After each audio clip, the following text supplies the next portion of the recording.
আসসালামু আলাইকুম রহমতুল্লাহি ওবরকাতুহ। সম্মানিত দর্শক, বিশ্ববিখ্যাত আন্তর্জাতিক গণমাধ্যম আল জাজিরা, সেই আল জাজিরার সঙ্গে জনাব সজীব ওয়াজেদ জয়ের একটি সাক্ষাৎকার এখন রীতিমতো viral, talk of the country. এবং সেই যে সাক্ষাৎকার, সেই সাক্ষাৎকারে তিনি যে সকল বক্তব্য দিয়েছেন সেগুলোর ভিডিও ক্লিপ, অডিও ক্লিপ, ছবি, এগুলোতে সামাজিক মাধ্যমে রীতিমতো ঝড় চলছে। প্রথমে দুই একজন ঠাট্টা করার চেষ্টা করেছিল, কিন্তু ৯৯% মানুষ জয়ের এই সাক্ষাৎকার আল জাজিরার সঙ্গে ইতিবাচকভাবে নিয়েছে। সেখানে জয়ের বডি ল্যাঙ্গুয়েজ, তার ড্রেস কোড অর্থাৎ তার যে পোশাক, তার পোশাকের কালার কম্বিনেশন, তার হেয়ার স্টাইল অর্থাৎ তিনি যেভাবে চুল কেটেছেন, শেভ করেছেন, যেভাবে বসেছেন, পায়ে যে জুতোটি পরেছেন শো, তার কালার, তারপরে যে মোজা পরেছেন, সক্স, সব মিলিয়ে একেবারে জুতোর তলা থেকে শুরু করে একদম মাথার চুল পর্যন্ত সব কিছু নিয়ে চুলচেরা বিশ্লেষণ চলছে সামাজিক মাধ্যমে। অনেকে বলার চেষ্টা করছেন যে না, এটা অ্যাটিটিউড, বাপের বেটা, নেতা হওয়া তো এরকমই হওয়া উচিত। তৃতীয় বিশ্বে তো এই ধরনের স্মার্ট লোক একজনও নেই। আমার কাছে মনে হতো যে কাতারের যে বর্তমান আমির, তিনি এই আমির হিসেবে দায়িত্ব পালন করার আগে কোট টাই পরে তিনি যে সকল ছবি তুলতেন, ঠিক সেখানে নিদারুণ একটা স্মার্টনেস ছিল।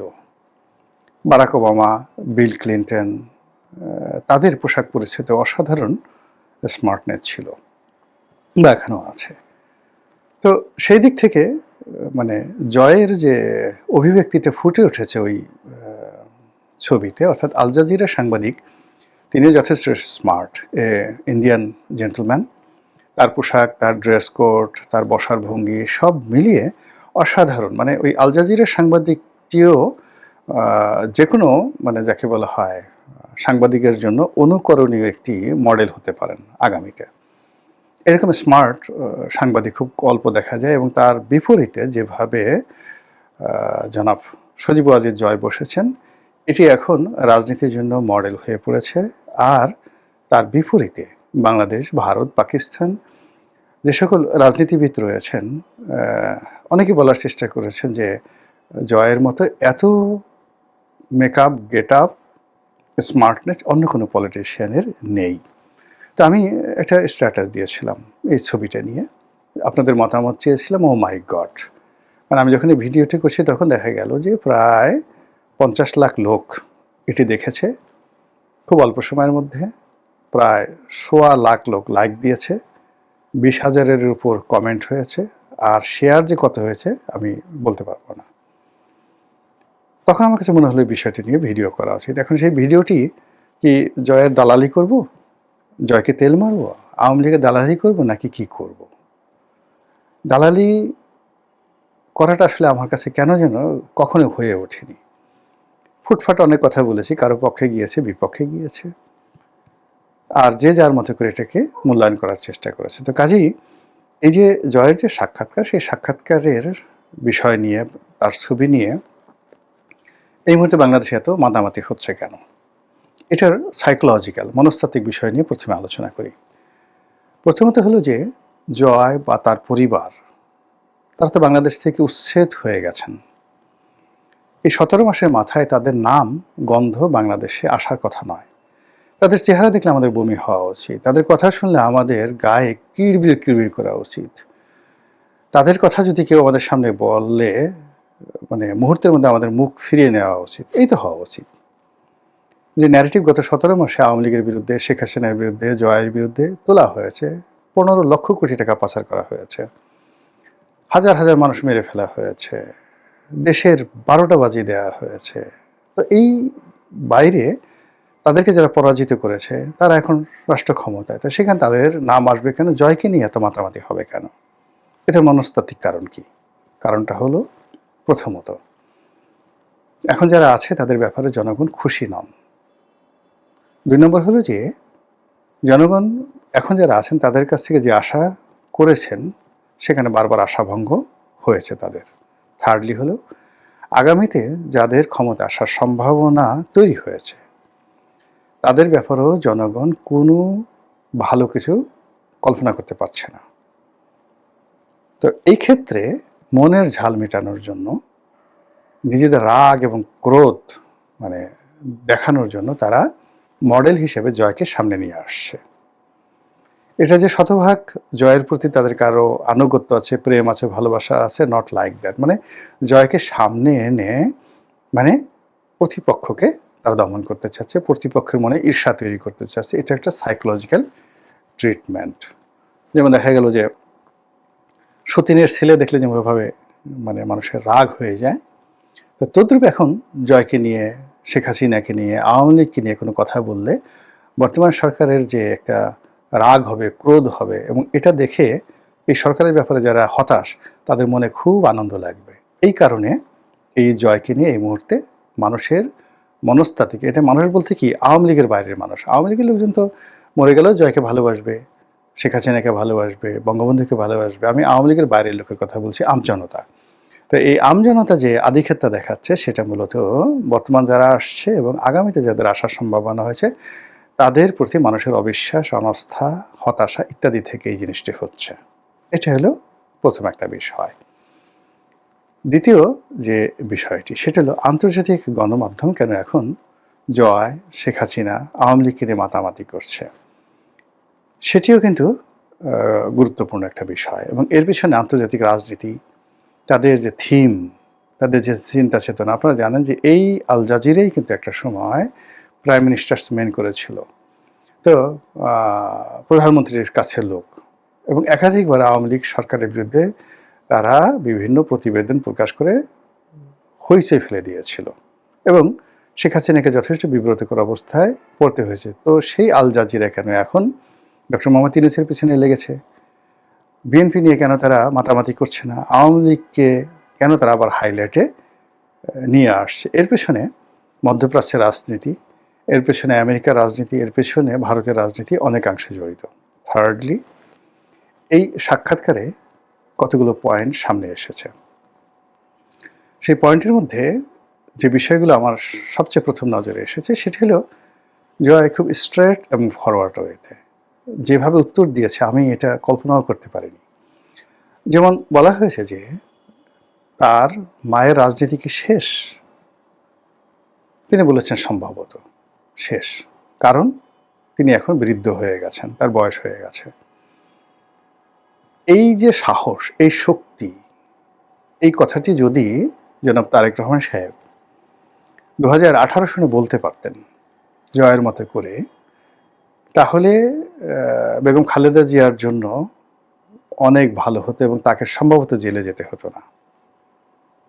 যখনই তাকে ক্ষমতার কেন্দ্রে রাখা হয়েছে তখন আওয়ামী লীগের যত রাগ ক্রোধ বেগম জিয়াকে নিয়ে চলে এসছে। বেগম জিয়া যদি বলতেন যে আমি রিটায়ার্ড করলাম, এখন থেকে আমার সব রাজনীতি জনাব তারেক রহমান সাহেব দেখবেন, তাহলে তাকে জেলে যেতে হতো না, শিওর। তো সেই জায়গাতে হঠাৎ করে জয় এই যে একটা সিদ্ধান্ত দিলেন, বললেন, এটার পিছনে তার ডিপ্লোম্যাটিক নলেজ, দলের যাকে বলা হয় গ্রুমিং, নাকি তিনি তার যে ভিতরে যে অন্তর্নিহিত যে ক্ষমতা সেটা থেকে বললেন, এটা আপনারা একটু চিন্তা করে দেখবেন। এই যে তাকে শেখ হাসিনাকে রিংয়ের বাইরে দেওয়া এবং তার যারা রাজনৈতিক প্রতিপক্ষ সেই প্রতিপক্ষদেরকে তিনি নিষ্ক্রিয় করে দিলেন যে তিনি বয়স হয়ে গেছেন আর রাজনীতিতে তিনি থাকবেন না। এগুলো এক। তারপর তার মাকে ডিফেন্ড করার এবং জুলাইয়ের গণ অভ্যুত্থান এবং গণহত্যা এই বিষয়গুলো নিয়ে তিনি যে বক্তব্য দিয়েছেন, সেই বক্তব্য আপনি স্বীকার করেন বা না করেন, কিন্তু এই বক্তব্যের যে যুক্তি, সেই যুক্তি আপনি অস্বীকার করতে পারবেন না। আমাদের দেশের লোক বন্দুককে ভয় পায় জমের মতো, লাঠি বাঁশিকে ভয় পায় জমের মতো। আমরা এখন দেখেন একেবারে তরুণ প্রজন্মের যারা নেতা রয়েছেন তাদের ভয়ে আমরা কিভাবে থরথর করে কাঁপছি। যে ডক্টর মোহাম্মদ ইউনূস, জামাতের আমির জনাব তারেক রহমান সাহেব এই কয়দিন আগে 17-18 মাস আগে ছিলেন মজলুম, এখন আমরা তাদের ভয়ে কাঁপছি, তাদেরকে তোয়াজ তদবির করছি, তাদেরকে ভবিষ্যৎ রাজা উজির মন্ত্রী বানিয়ে আমরা তাদের কাছাকাছি যাওয়ার চেষ্টা করছি। তো সেখানে অত্যন্ত প্রতাপে, প্রচণ্ড প্রতাপে শেখ হাসিনা ক্ষমতায় ছিলেন, তো তিনি ইচ্ছা করলে তো অনেক মন্দ কাজ করতে পারেন। ইরানের দিকে তাকান না কেন? একটি ক্ষমতাধর রাজনৈতিক দলের অনেকগুলো অপশন থাকে। ইরান তার মিলিটারি দিয়ে নির্বিচারে গুলি চালিয়েছে, হাজার হাজার মানুষ মেরে ফেলেছে। এরপরে যখন জনগণ রাস্তায় নেমে এসেছে সরকারের বিরুদ্ধে, তার কাউন্টারে সরকার তার পক্ষের যারা লোকজন রয়েছে তাদেরকে রাস্তায় নামিয়ে দিয়েছে। কয়জন মরবে, কয়জন ড্যামেজ হবে, ডাজ নট ম্যাটার, এগুলো নিয়ে তারা চিন্তাই করেনি। সমস্ত দেশ ব্ল্যাক আউট করে দিয়ে তারা সেই কাজগুলো করেছে, ফলে সারা বিশ্ব স্টপ হয়ে গেছে, চক্রান্তকারী স্টপ হয়ে গেছে, এবং ইরান এখন নিয়ন্ত্রিত একটি রাষ্ট্র। তো সেই কাজটি কেন শেখ হাসিনা পারবেন না? তার তো লোকজনের অভাব ছিল না। তারপরে তার পুলিশে, তার সেনাবাহিনীতে তার অনুগত লোকের অভাব ছিল না। কেন তিনি সেই কাজটি করেনি সেটাকে পয়েন্ট আউট করার চেষ্টা করেছেন, যে তিনি এটা চাননি। তিনি যদি করতে চাইতেন তাহলে তিনি এখন ক্ষমতায় থাকতেন। এর চেয়ে সহজ সরল বাংলায় আর কোনো উত্তর হতে পারে না, এবং কথাটি তিনি ইংরেজিতে বলতে গিয়ে যে শব্দ চয়ন করেছেন এবং যেভাবে তার চোয়ালকে তিনি দৃঢ় করেছেন, এবং তিনি যখন সে সাংবাদিকের সঙ্গে কথা বলছিলেন তখন তার ডান হাতটি যেভাবে উঠেছিল, তিনি তার 5টি আঙ্গুল স্বাভাবিকভাবে রেখে তিনি তাকে বোঝানোর চেষ্টা করেছিলেন হাত নেড়ে নেড়ে। কিন্তু যখন তার এই মায়ের এই প্রসঙ্গটি আসলো, তখন মুহূর্তের মধ্যে তিনি যাকে বলা হয় দৃঢ় হয়ে গেলেন, স্বাধীন চেতা হয়ে গেলেন। বাঘের গর্জনের মতো তিনি গর্জন দেওয়ার চেষ্টা করলেন, এবং যেভাবে বাঘ শিকার করার সময় হঠাৎ করে তার থাবার মধ্যে থেকে নখগুলো বের করে নিয়ে আসে, ঠিক সেইভাবে তিনি তার 5টি আঙ্গুলের মধ্যে 4টি আঙ্গুলকে মুষ্টিবদ্ধ করে তার যে তর্জনী, সেই তর্জনীটিকে তিনি উঁচিয়ে পয়েন্ট আউট করলেন, যেটাকে আমরা মানে ইংরেজিতে যেটিকে বলি পয়েন্ট ম্যান। ওই আঙ্গুলকে বলা হয় পয়েন্ট ম্যান।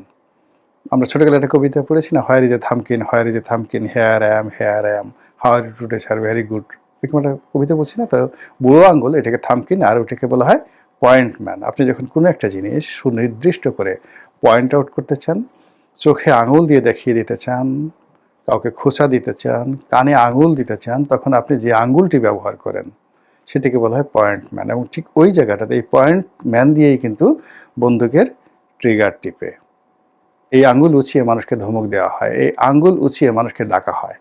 কেমন? আপনি দেখেন কাউকে যদি কোনো প্রিয়সীকে বা প্রিয়জনকে যখন আপনি কাছে ডেকে আনবেন, তখন কোন আঙ্গুল বাঁকা করে আপনি ডাকবেন কেমন, আর কোন আঙ্গুল দিয়ে আপনি ঘি উঠাবেন? এই পয়েন্ট ম্যান দিয়ে। তো within few second Tarek Rahman sahib যে কাজটি কোনোদিন করেননি, সেই কাজটি জয় করেছেন। উইদিন ফিউ সেকেন্ড তিনি তার 4টি আঙ্গুলকে একেবারে মুষ্টিবদ্ধ করে একটি আঙ্গুলকে তিনি পয়েন্ট আউট করেছেন, এবং সুনির্দিষ্ট করে সেই মানুষকে যেভাবে বলেছেন, সেই আল জাজিরার যে সাংবাদিক তিনি রীতিমতো থতমত খেয়ে গেছেন, বেকুব হয়ে গেছেন।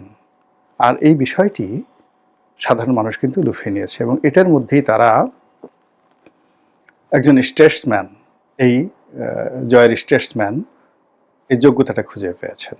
জয়ের মধ্যে যে সুপ্ত প্রতিভা আছে, তার মধ্যে যে ন্যাচারাল লিডারশিপ কোয়ালিটি রয়েছে, এবং সেই ন্যাচারাল লিডারশিপ কোয়ালিটির কারণে যে কোনো পরিবেশ পরিস্থিতিতে তিনি প্রকৃতিগতভাবে যে রেসপন্ড করতে পারেন, তাকে যে শিখিয়ে দিতে হয় না, তাকে যে বলে দিতে হয় না, তার ভিতর থেকে অন্তর্নিহিত শক্তিগুলো যে বের হয়ে এসে শব্দ তৈরি করে, তাল তৈরি করে, লয় তৈরি করে, ছন্দ তৈরি করে, এটি এই সাক্ষাৎকারে ফুটে উঠেছে বলে আওয়ামী লীগের লোকজন মহা খুশি, আর আমজনতা তারাও এটাকে অস্বীকার করতে পারছেন না।